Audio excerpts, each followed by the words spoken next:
Moi, j'ai été un militant de cette création, notamment parce que nous étions nombreux à penser que nous allions faire des économies d'échelle et que, par exemple, le service qui gérait les routes départementales de la Haute-Corse et de la Corse du Sud, on pouvait imaginer qu'à des endroits où il y avait 2 directeurs et qu'on n'en a qu'un aujourd'hui, en capacité d'absorber quasiment la masse globale, il y a peut-être là quelqu'un qui est capable de se former un catégorie A en 6 mois, 1 an, pour devenir, et je reprends certains exemples, pour devenir juriste.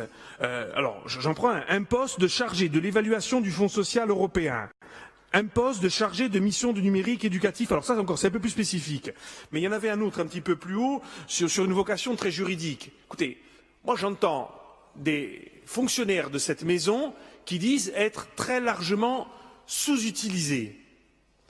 Là, je pense qu'il y a un vrai travail à faire et qu'à un moment donné, on est fiers de notre université. Nous sommes quelques-uns ici à avoir été formés à Corté, en droit, peut-être même partis. Je pense qu'aujourd'hui, dans cette belle université qui est la nôtre, il y a des gens qui sont capables d'aller se former pendant 1 an pour devenir des spécialistes de telle ou telle action.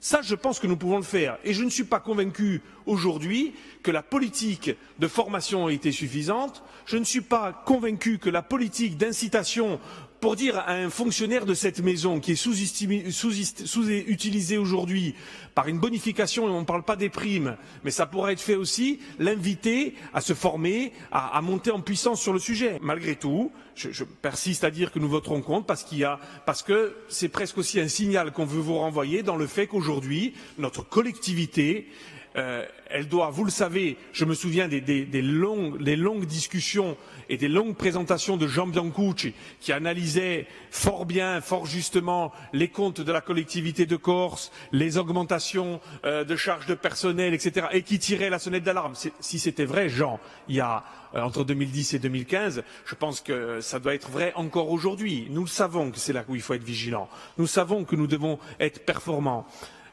Comme Jean Martin, je ne fais pas de procès d'intention à Gilles Simeoni de clientélisme. Je dis simplement qu'il doit être vigilant avec ses services pour que le moins possible nous fassions appel à des recrutements extérieurs.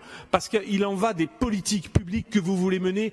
Vous nous avez présenté, je le redis aussi aujourd'hui, et j'en profite pour le dire, parce qu'hier on s'est abstenu sur un rapport. La réalité des gens qui siègent maintenant depuis 2 ans dans cet hémicycle, c'est qu'on a voté le pacte de la jeunesse, on a voté la feuille de route du tourisme, on a voté la politique des transports dans le domaine maritime. C'est-à-dire qu'on vous a soutenu dans des politiques importantes, des politiques qui vont demander des moyens importants. Vous le savez, on passe notre temps, nous, collectivités infra, à vous solliciter pour réussir des paris pour la Corse. Donc cet argent, on en a besoin. Et on sait tous, qui connaissons les collectivités publiques, que cet argent, en grande partie, on va la dégager, cet autofinancement, on va la dégager de notre maîtrise des coûts de fonctionnement, donc des coûts de charges de personnel.